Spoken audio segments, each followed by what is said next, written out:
Hey, if you're a jiu-jitsu athlete or hobbyist, but you tend to wake up sore, you wake up tight, you just kind of feel beat up from the sport, and you don't want to feel like that anymore. So I'm going to go over 5 things that you can adjust, change, improve on so that you can recover better from jiu-jitsu so you feel better. You're not waking up super sore.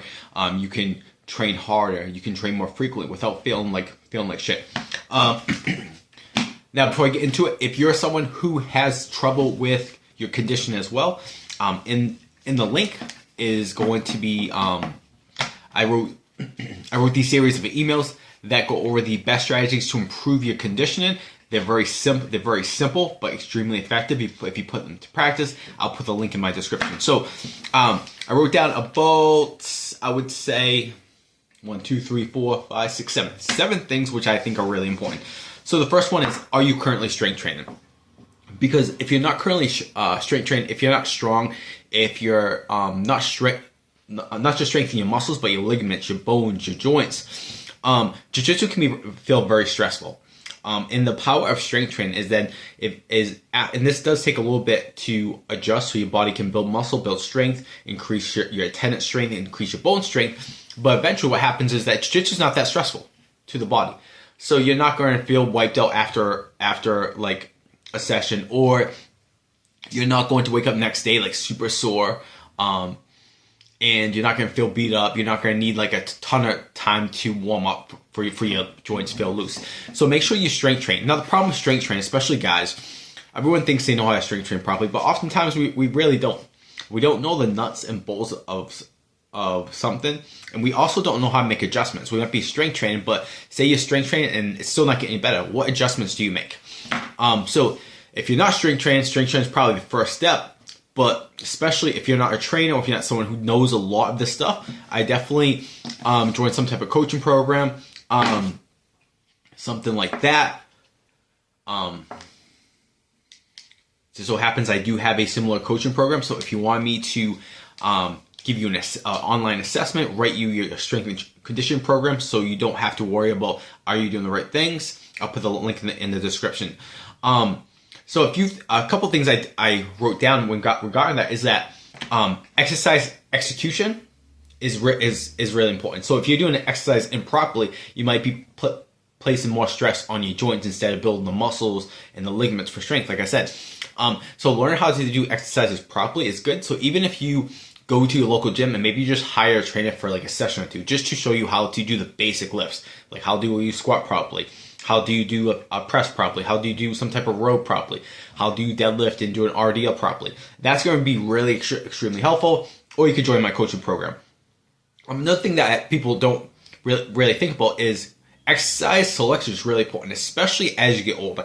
As you get older and your joints do get beat up for whatever reason, if you've had major injuries in the past, surgeries and stuff like that, there are certain exercises that may not be, they might be trendy online, but they're not going to be a good fit for you, right?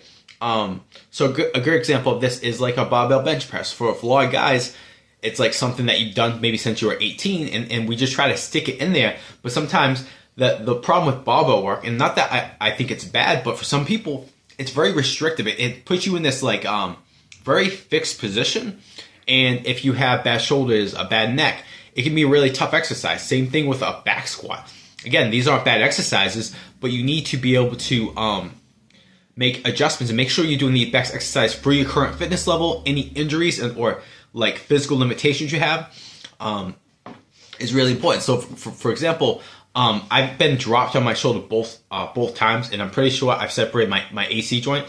So I don't do a ton of bench pressing. I like to throw it in there once in a while, but primarily my main pressing movements are dumbbell presses, and they're good for a lot of guys with shoulder problems, just because you can adjust the angle of your shoulder so it feels good. So say if like your elbows, a little hard with this video, but say your elbows up here when you press, you can kind of try this and press here. It might feel a lot better.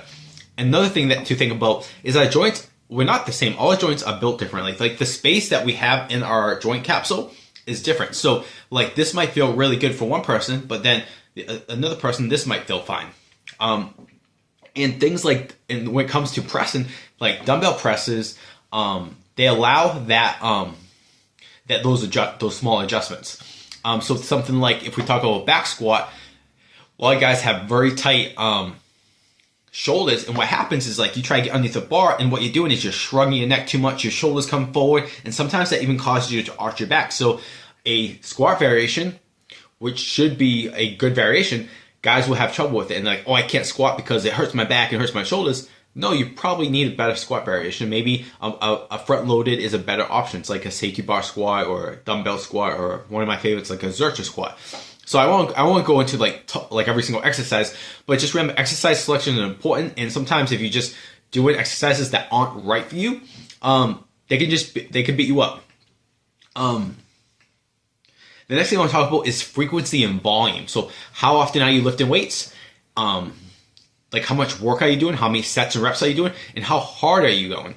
Now, the thing with this is if you're doing a ton of volume, you're doing a ton of days, and maybe every set is like you going like close to failure or going to failure, that might be too much work and intensity for you to recover. And especially if you just get into it, the biggest mistake guys make often is they'll do too much too soon. So if you're trying to add strength training, you probably want to start with maybe 2 days, 1 or 2 sets. You want to train somewhat hard, but you can leave like 2, 3, 4 reps left in the tank. You'll still get results because you're just getting back into it. And then what you want to do over time, you can increase how much work you do and how hard you go. This will allow your body time to like accommodate to that stressful versus like I'm getting into strength training. I'm going to do this like 4-day split, and I'm going to do like 4 sets per exercise. I'm going to go hard with each one. Like it's going to beat you up. Just like really anything, if you put too much stress on the body before it's ready for it, you know, bad things happen. It's kind of like the first day when it's really sunny out, you go into the sun. And I remember I made this mistake the first time I ever shaved my head bald. And I remember, I think it was during the summer, so I just spent the day outside. I wasn't thinking of it, but my head had never been exposed to like that much sun, and I got this awful sunburn on the top of my head. It was so painful.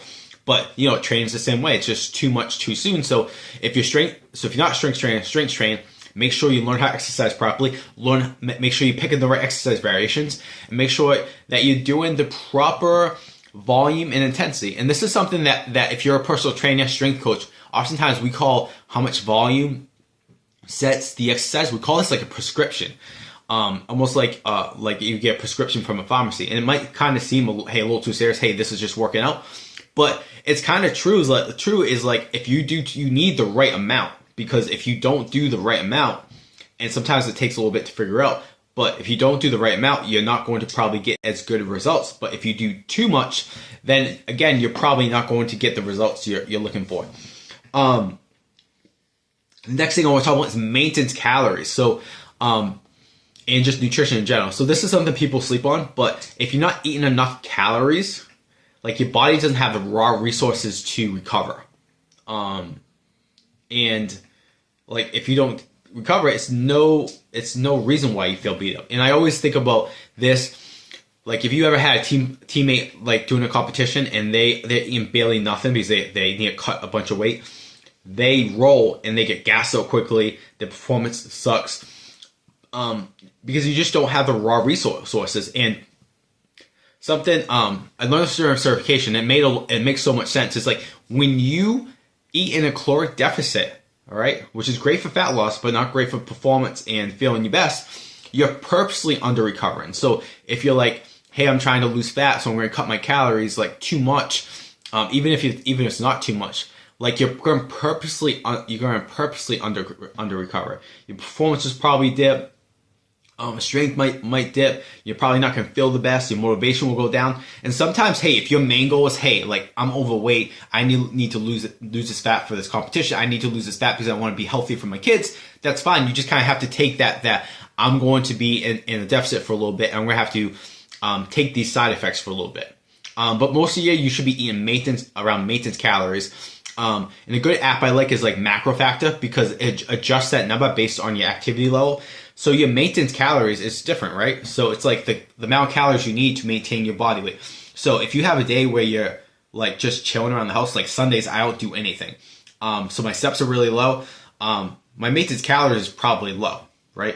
But during the week, it's actually like real high, because if I'm walking around the gym training clients, I get like 10, 15,000 steps. Then if I'm lifting that day, I'm doing a couple sessions of jiu-jitsu, if I'm teaching jiu-jitsu and rolling with my guys, like you're gonna be burning through a lot of energy. So that's a good idea when you're trying to track your maintenance calories. Another thing people don't think about is carbs. Carbs are super important for recovery, having your muscles recover faster, having your nervous system recover. Sometimes when we talk about recovery, we can talk about muscular recovery, so your muscles are sore and fatigued. And then we talk about like our nervous system fatigue. So maybe your muscles don't feel full, but you don't have as much energy. You're dragging, and then when you roll, like your reactions are super slow. If that's you, it's probably you're dealing with some more nervous system fatigue. And carbohydrates and keeping our carbohydrate stores kind of full is going to help you recover both muscularly and then your nervous system as well too. Because we hold carbs in our muscles, and that gives us quick bursts of energy, and also allows us to recover. And another thing that people don't think about when we talk about carbs is your body stays hydrated more, and if you stay hydrated, you're gonna have more energy when you have carbs in your system. One of the things with low carb diets, it's a little harder to stay hydrated because when you have glycogen in your muscles, which is stored carbohydrates, if you don't know that, it's easier to hold on to water and your electrolytes. When you don't have any of that, it's harder. Which is like if you go, one of my favorite electrolyte packets is something called Element, LMT, but it's like 1,000 milligrams of salt, which is pretty high. And the reason why it's probably like a high design versus all the other ones usually aren't that high, is because it's really designed, like when you think of the guy in his story, it was like he's a low carb, low keto guy, and he was doing jiu-jitsu and he was feeling fatigued, and then he realized that he needed a lot more sodium than is conventionally prescribed.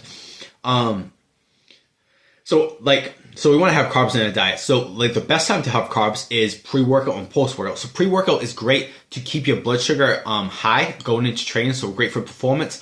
But also just keep your glycogen stores in your muscles kind of topped off, because you're going to train and recover best from that.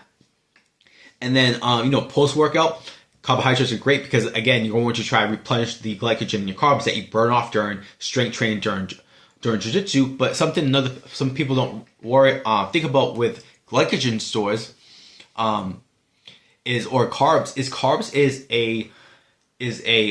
it releases serotonin. But so if we just kind of back step, so you have these two states that our body is in. You've probably heard of them: parasympathetic nervous system and sympathetic nervous system. So parasympathetic is like when you're relaxed, when you're kind of chilling out, your body can relax and recover very, very well. But when you're in this sympathetic state, your body's under stress and it can't really recover very well. And that's kind of the problems with I would say a lot of just how we live. Life is just go, go, go. So always in this sympathetic state. So it's hard to recover in general.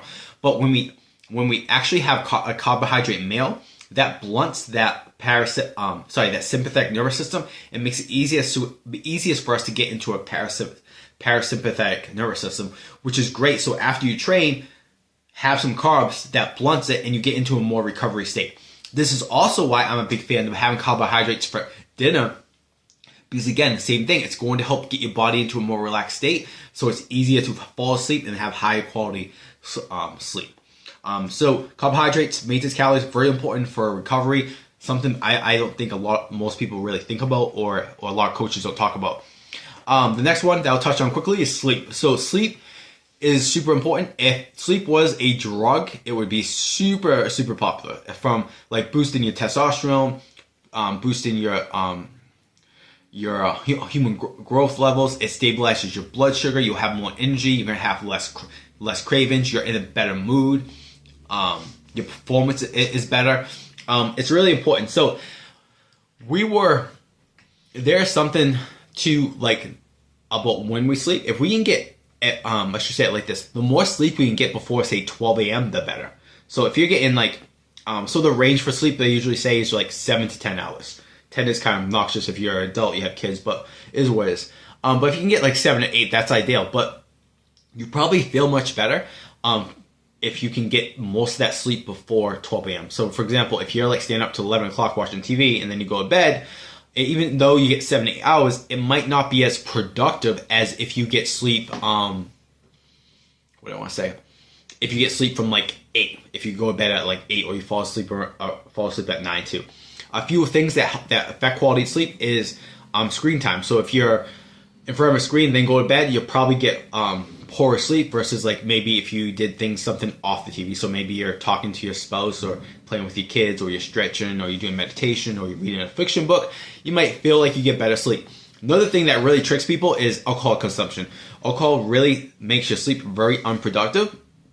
And this tricks people because sometimes you think, okay, when I drink, I'm actually get tired and I can fall asleep. But your sleep is a lot less productive when you have alcohol. Really zaps your sleep. So although you feel like, hey, I can fall asleep fast, just because you can fall asleep and you can sleep through the night doesn't always mean that your sleep quality is good, all right? Which is why diet is really important and stuff like that. The last one I want to touch on is, are you training like it's ADCC? So are you like it's every round like a competition round? Like, and if you're a white belt, blue belt, that's just kind of how we roll. Which is why like sometimes when I think back to blue belt, I just think about how fun it was, because it was kind of being younger and stupid, and like every round was like a fucking war. And you know, like I like training like that. Like I like rolling hard. I like having these battles. Like that's part of the big attraction for jiu-jitsu with me. But hey, if you train every session like that with everybody, like you're going to get burnt out. You're probably going to get injured more. And that might be fine if, say, you're training 2 days a week, right? That's fine. But if you're someone who trains frequently, like I train 6 days a week. If every session was like that, like I get burnt out. You get burnt out. I'd probably have a lot more injuries. You have to balance it out. So what I like to do is have days where, hey, I'm going to roll kind of harder, and I try to play around days versus like I know these guys are going to be at the gym. These are the guys I like to go hard with. They're around my level, so we can really have some good competitive rounds without anyone getting beat up or hurt. And now I have days where I'll kind of take it easier, right? Especially as a higher belt now, black belt. If you know that, hey, that a lot of that class is going to be white belts, blue belts, you know, there's no reason going crazy on a white and blue belt, right? You're just kind of being a bully. But it's a good day to kind of relax, work on your flow of jiu-jitsu, right? Your reactions, maybe work on new things. But that's a huge one. And then that strategy is a popular recovery strategy. I think it came up with, who's that? Famous strength and conditioning coach, I think Charlie Francis, and he trained a lot of Olympian sprinters, but he had that method where you go high, low, meaning that, okay, I'm going to have a high intensity day, but then I'm going to have a low intensity day. High intensity day, low intensity day. And if you can do that with jiu-jitsu, especially if you train daily, that can be very beneficial. I think not just from like a recovery standpoint and not getting beat up, but I feel like your jiu-jitsu gets a lot better because you'll have those hard days where you're not going to give up anything and just going to try to smash. And then you have those days where you're going to be more technical, you're going to flow. Instead of forcing things, you start seeing things, like seeing what the opponent gives you. And I think training with both is really important, because like competition or whatever it is, like being able to be like, hey, I'm going to impose my will on someone's really important. But at the same time, it's also really important to be like, okay, I'm going to take what he's giving me. So those about like maybe if you count all the nutrition stuff separately, those are like 6 things. I think if you're not recovering well, you're feeling beat up, you're feeling sore all the time, I think some of those, if that's you, at least some of those things are off. And if you make adjustments towards those, I think you're going to be in a really good spot. If you have any questions on this shit, please let me know.